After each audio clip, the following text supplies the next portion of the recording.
There are 49 million bubbles in a standard bottle of champagne. Who counted them and how remains a mystery. Today on The Twist, we're going to delve a little deeper into this fancy flute of fizz to show that it's more than just a refreshing libation.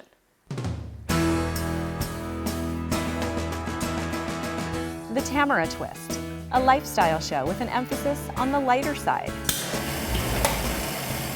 With segments from food, to travel, to crafting, to home.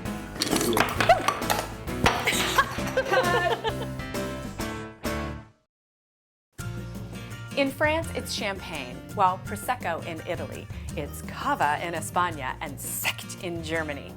Here in the US, I just call it delicious. No matter what you call it, a bit of the bubbly adds sparkle to any occasion.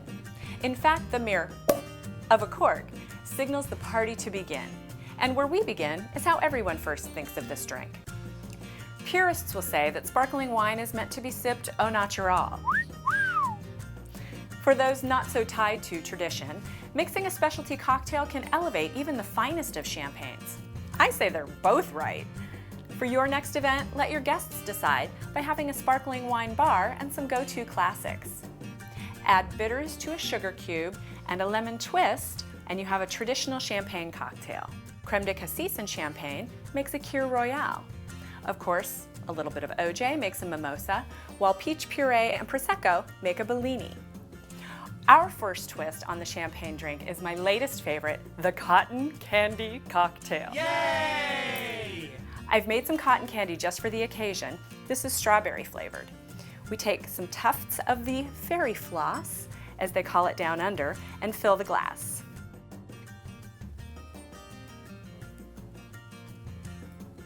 Next, we just pour in our sparkling wine. The cotton candy melts instantly, both coloring and flavoring the champagne for a dramatic presentation. It's a super fun way to begin any festivities. This also works with sparkling water for a non-alcoholic version. A votre santé. Specialty cocktails or not, sparkling wine always tastes better out of fancy flutes. So I was inspired to dress up some ordinary flutes using gold and silver leaf accents. Flutes like this go for a bundle in stores, but you can make them at home for a fraction of the cost. To make them, you'll need champagne flutes, gold or silver leaf, wax paper, metal leaf adhesive, a makeup sponge and a dish, rubbing alcohol, paper towel, or velvet. First, make sure the glasses are completely clean and free of any oil or grease. Then swab with a little rubbing alcohol and wipe dry. Pour a very small amount of adhesive onto a dish. Dip the makeup sponge into the adhesive and then lightly apply it all around the area just above the stem of the glass. Stamp in a random pattern and use the adhesive sparingly. You don't want any drips. When satisfied, set aside to dry until the adhesive turns clear, between 10 and 30 minutes. Metal leaf is very thin and can be tricky to handle. My favorite method is to get a piece of waxed paper a little bit larger than the size of the metal leaf. Press it over the sheet leaf and iron over the paper with your hand. The static electricity helps the leaf cling to the waxed paper so it can be transferred. Lay the wax paper leaf over the adhesive areas, covering completely. Use the wax paper to burnish the gold into the adhesive and also to rub away any excess leaf. Last step, use a paper towel or a piece of velvet to remove any dust or specks of stray leaf.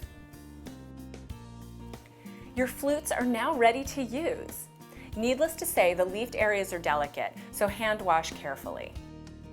These make great gifts that you can personalize for any occasion, like a birthday or a wedding. And you can design anything from the elegant to the whimsical. To make streamer flutes, paint on the adhesive with a very fine brush. To make polka dots, cut a tiny dot from a makeup sponge, glue to the end of a pencil, and use to apply adhesive. In stores, these cost between $40 and $50 a stem. I made this one for under $3. With all the money I saved, I can go buy some more champagne. The longest distance ever recorded for a champagne cork flying out of a bottle is 177 feet. That's almost 60 yards, or this far. We're gonna try and break that record.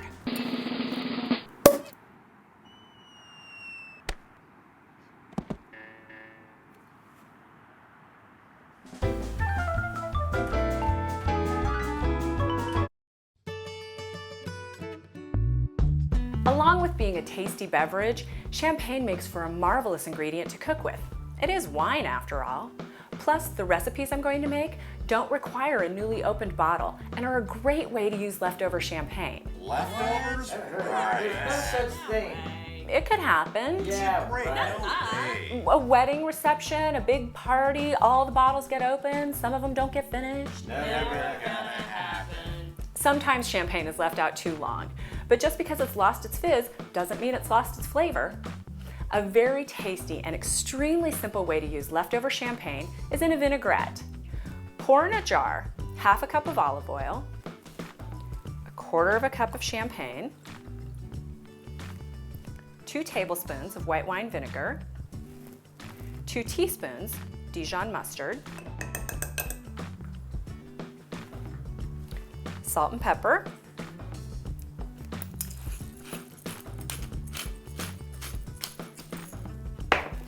if you plan on using the vinaigrette right away, you can liven it up with some fresh herbs, chives, thyme, whatever you like.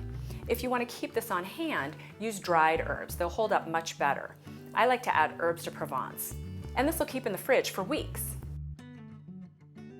Finally, shake, or oh, and if you don't have a blender boy, you'll have to shake it yourself.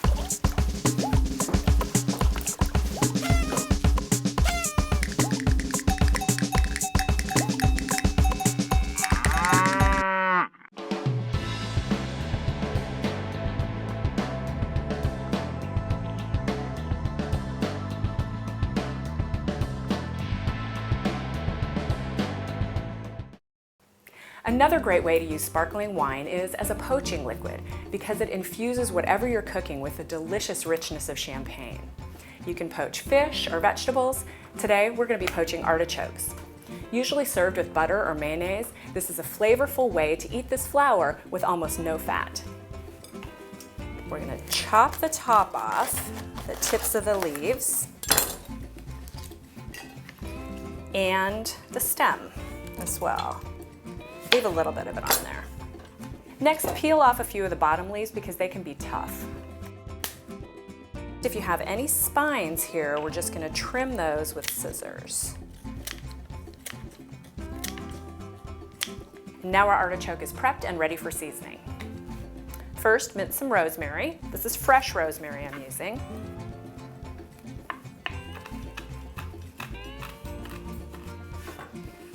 Then we're going to mince 2 cloves of garlic.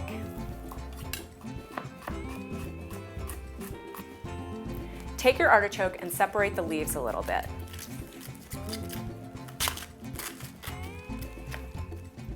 Then sprinkle the garlic and the rosemary in between the leaves. Cut the artichoke in half lengthwise.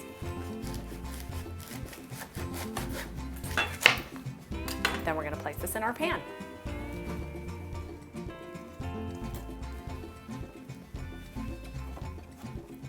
Next, we're just going to slice some onion.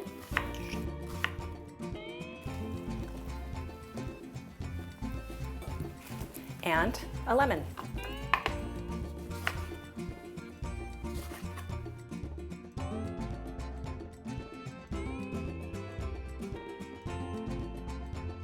Here's a cup and a half of champagne. Add it right to the skillet.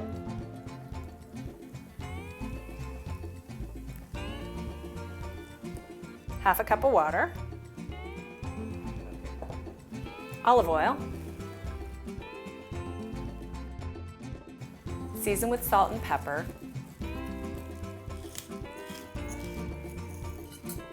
cover and simmer for 45 to 60 minutes depending on the size of your artichokes. While they're cooking, make sure the liquid doesn't all boil away. If it starts to get low, add a little bit of champagne or water. To check your chokes, stick a fork in the flesh near the stem. It should go in very easily, and then they're finished. They're delicious hot or cold. Artichokes are a Mediterranean native and are actually the flower bud of a thistle plant. California produces nearly 100% of the U.S. crop of artichokes, and 80% of those come from Monterey County. Thistle, thistle, thistle, thistle, thistle.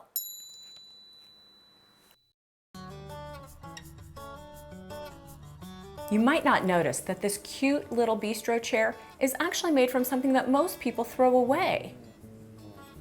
I give you the lowly champagne cork holder inner thingamabob.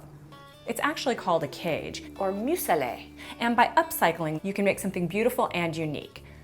But first you'll need some of these. You can get them online, but it's a lot more fun if you...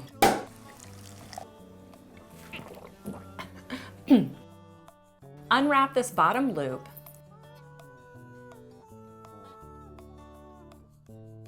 smooth out the bumps, and then pull it out of the twisted legs and set that wire aside. Next, form the twisted loops into the legs and feet of the chair. The cap will become the seat. Take the base wire that you set aside and wrap one end securely around one of the twisted legs. Then with the other end of the wire, repeat the process on a second leg. This will become the back of your chair. Now for the fun part. Take the back of the chair, form it into a U shape, twist that top part 3 or 4 times, and then fold it down. Do some final adjustments and voila, you have your finished chair. Here are some other variations I made. This chair is made into a little heart. This one is actually made from 2 cages. This one also uses 2 cages and 2 covers. And this one is very fancy, lots of curlicues. I think I was on my 2nd glass of champagne when I made this one. They can be used as place cards for a fancy dinner or wedding, or as a memento of a special occasion. Dom Perignon was the French Benedictine monk who's credited with creating champagne. It's been said when he had his first taste of the bubbly, he exclaimed, "Come quickly, I'm tasting stars." Much like our vinaigrette, a marinade is an easy way to use champagne and add flavor. And it's very versatile. You can use it on all types of fish, shellfish, even chicken. Today, we're going to marinate shrimp. In a blender or food processor, combine 2 tablespoons of onion, a cup of champagne, a 1/4 cup of olive oil, and a couple of grinds of pepper.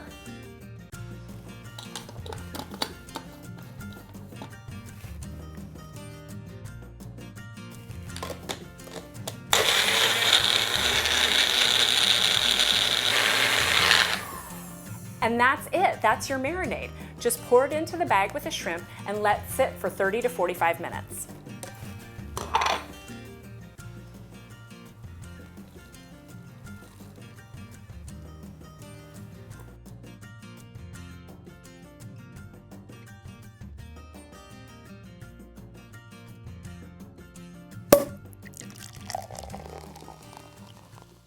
Sparkling wine also makes a great base for a sauce. When I thought of what to add to the champagne for our shrimp sauce, I thought of lemon, of course, but found it was a little too sharp. So next I tried orange, and it turned out so super stinking delicious, it surprised me. I'm making a champagne citrus beurre blanc. Now beurre blanc's not as easy to make as vinaigrettes or marinades, but it's so worth it. I promise you'll be licking your plate.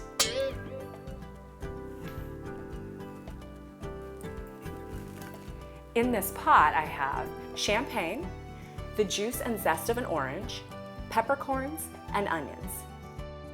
Traditionally, beurre blancs are made with shallots, but you can use sweet onions or leeks.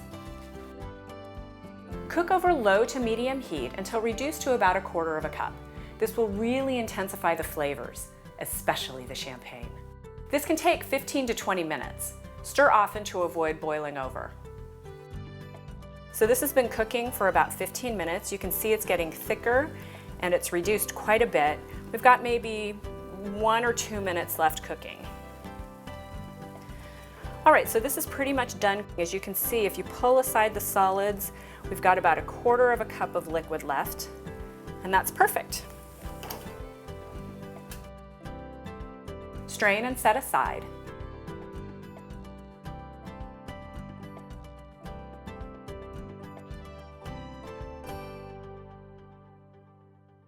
The reduction can be made up to 1 day in advance. Preheat broiler. Remove shrimp from marinade and discard the marinade bag. Arrange shrimp in a single layer on a broiling pan, brushed or sprayed with oil. Broil for 2 to 3 minutes on each side, just until the shrimp are pink and opaque.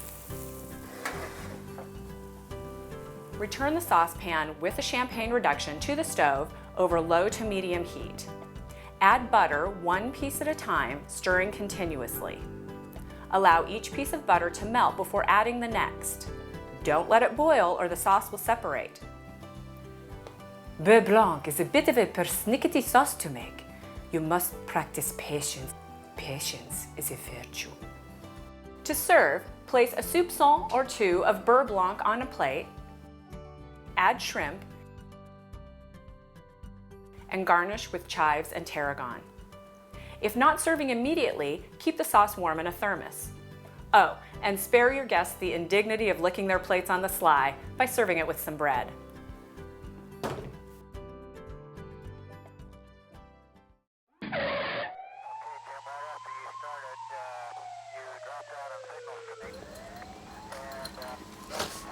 You realize how fast you were going?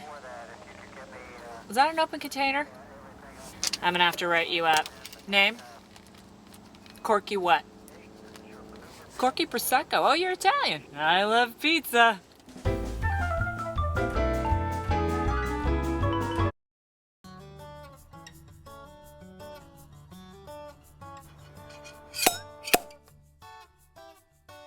Sabering champagne, the ceremonial method for opening a bottle, has been around for more than 200 years.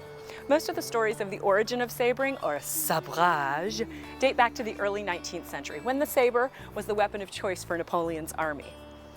In victory, they would hasten their consumption rate and forego the popping of a cork in favor of slicing off the top of a bottle. Other tales speak of Madame Clicquot, the widowed heiress of the famous vineyard. She would hand bottles of champagne and glasses to soldiers on horseback as they rode off her land. Trying to juggle cages and corks and bottles and glasses proved to be too much of a bother, so the soldiers dispensed with the accoutrement, slashed open the bottles, and drank while still mounted on their trusty steeds. No matter the origin, sabering a bottle makes for a theatrical ceremony. Plus, it just looks downright cool. So I'm gonna do it right now. For best results, the bottle needs to be very cold. We have ours in an ice bath to get it super chill. As for the sword, any ornamental sword will do, but truth be told, a large kitchen knife would suffice.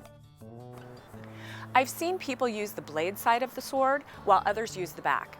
Most experts I found prefer the latter because it doesn't dull the blade, and the heft of the back of the sword makes for a cleaner break on the neck of the bottle. Once the bottle is properly chilled, I remove the foil and the cage or muselet. Next, I locate the seam on the bottle and find where it meets the ring at the top. This is the weakest point and hence my target. Next, I lay the saber flat against the bottle and I want to hit the ring straight, not at an angle. Just before I'm ready to saber, I place my thumb in the indentation of the bottom of the bottle. This protects my fingers. Obviously, playing with sharp swords and shards of glass can be fraught with danger, so I don't recommend anyone doing this without proper training. And watching a demonstration video is not proper training. If that doesn't stop you, at least wear protective goggles and gloves and watch where you aim the cork. Lastly, this is best done outdoors and in the presence of a professional.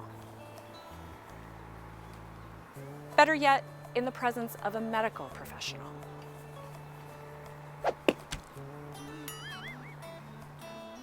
So much for safety. Here we go.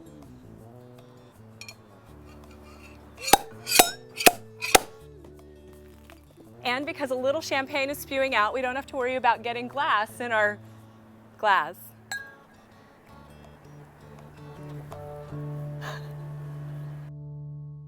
No party is finished without dessert. Here we have two very fancy finishes, which are also nice for a brunch or a cocktail party.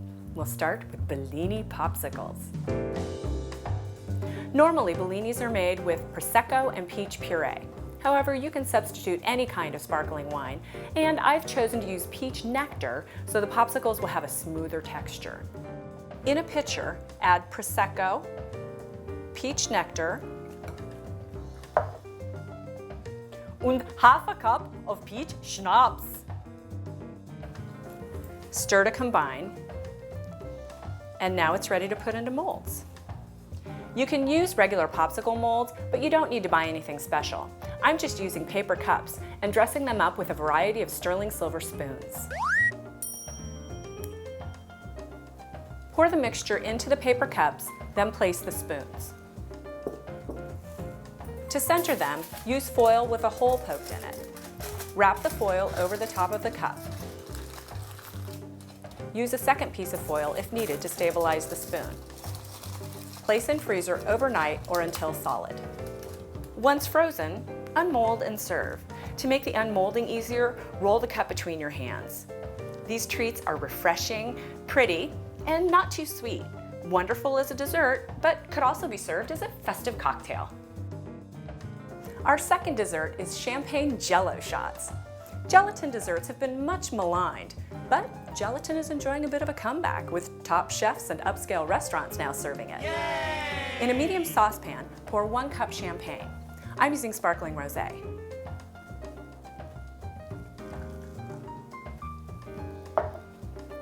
Sprinkle in 2 envelopes of gelatin.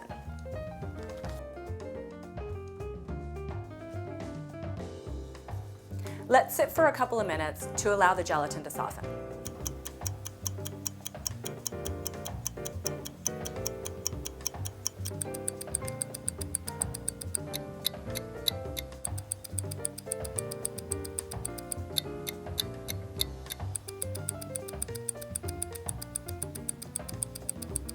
Then take it to the stove. Turn on medium heat and stir with a whisk until the gelatin dissolves. The mixture may develop foam on top. Don't worry, it'll dissipate. Add sugar and whisk until it dissolves.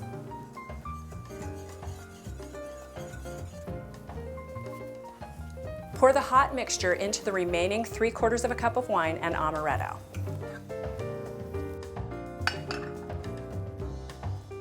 Carefully pour into a loaf pan.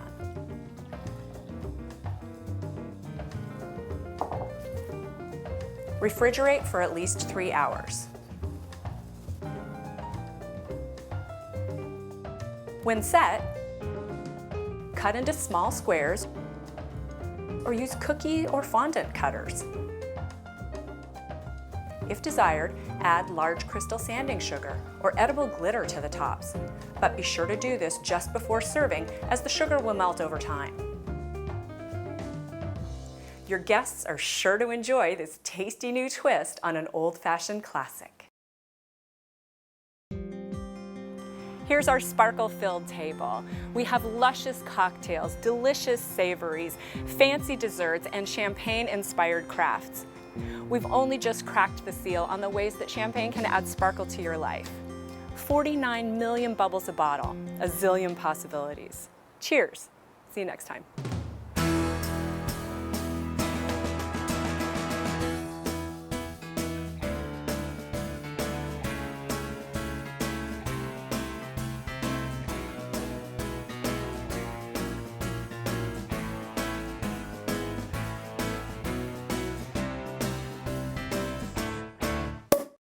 For more information, visit us at tamaracentral.com.